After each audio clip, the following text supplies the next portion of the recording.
This video shows you how to replace the 5.3 liter V8 NOx sensors. The symptoms my truck was giving me from bad NOx sensors were bad throttle response on takeoff, poor idling, and tons of other things that were inexplainable. After I changed the NOx sensors, it worked perfectly. Make sure you use AC Delco parts. In the video, I am giving all torque specifications. Make sure you do that. The reason I'm replacing this twice is because I didn't torque down my sensors properly the first time. First step, start by removing the air intake. There's one on your air box and one on your throttle body. Once you have removed it, underneath the throttle body is two hoses. One goes connected to your engine. You remove that. It has a hose clamp. You can take it off with some needle nose pliers. And on the left, which also connects to your throttle body, you remove that, pop it right out. It's very simple. You want to remove the purge valve, alternator plug, and you want to remove the 10mm nut that is on the intake manifold that holds down the wire harness. It is very easy to remove, and it helps you move everything out of the way so you can take out the intake manifold very easily. You want to make sure you disconnect the vacuum line that connects to the top of the intake manifold as well. Good tip while you're doing this is to put a hard surface on top of the alternator and the radiator support and a nice little mat so you could lay on top of that and reach those back bolts without hurting your back.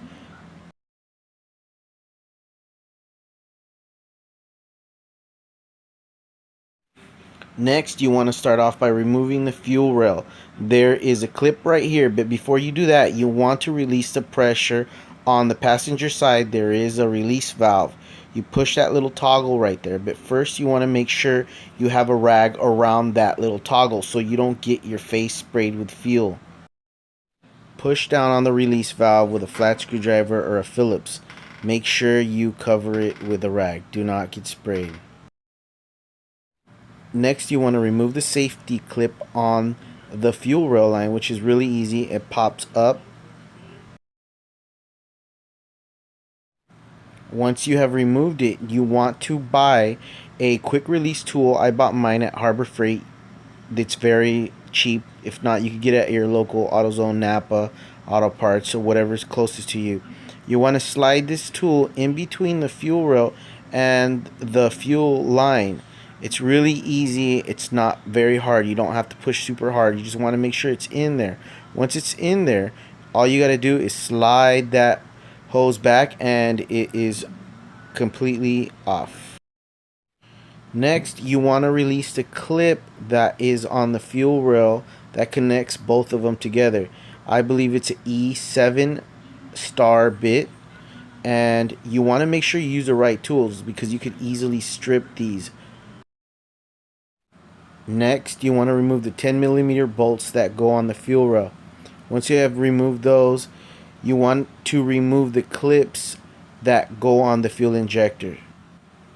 When you remove these, it's very simple. All you have to do is lift up on the release tab. Once you lift it up, you push at the top of the tab and wiggle, and it comes right out. If you want, you could use a flat screwdriver, but make sure you are delicate with them because you can break them.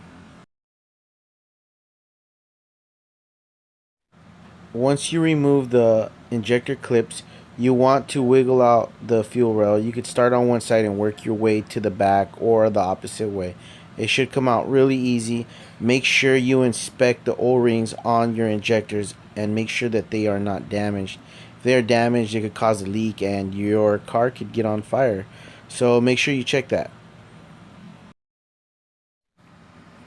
Next, you could remove your intake manifold after you loosen the 8mm bolts all around it.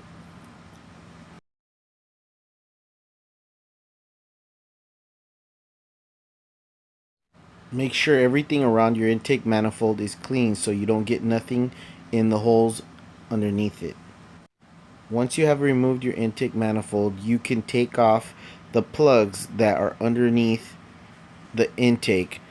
As you can see here, this is a brand new aftermarket harness that I installed previously. To remove the knock sensor harness, you could either use your hands or you could use a flat screwdriver.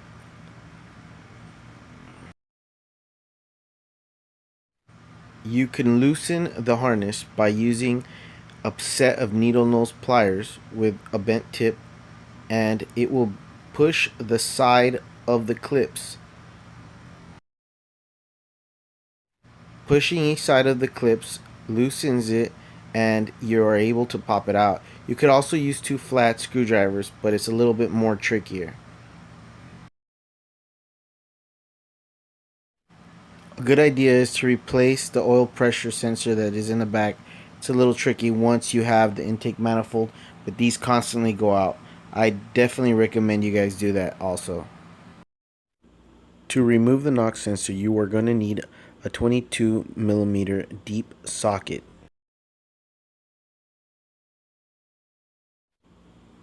Next, you are going to install your knock sensors with a torque wrench at 15 pounds per feet. Next, clean the full surface that makes contact with the intake manifold to get a tight seal.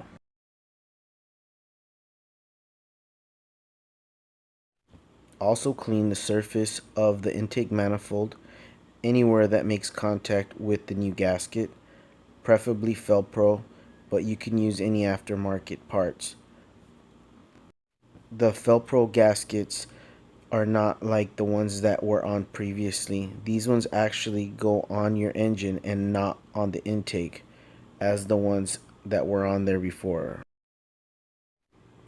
The new intake manifold gaskets sit on the engine. They have two tabs on each side of the gaskets that sit right where the bolt is. Also, you need to silicone around the wire harness that connects to your knock sensors. I went a little bit excessive, but you're required to make a half moon after you've installed the knock sensor harness.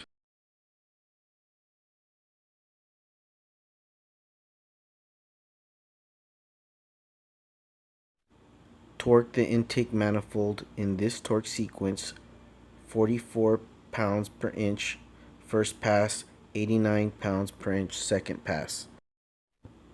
Once everything was done, my truck was as good as new. All the symptoms I was experiencing before all went away, and I feel like I have a brand new truck. I definitely recommend you do an oil change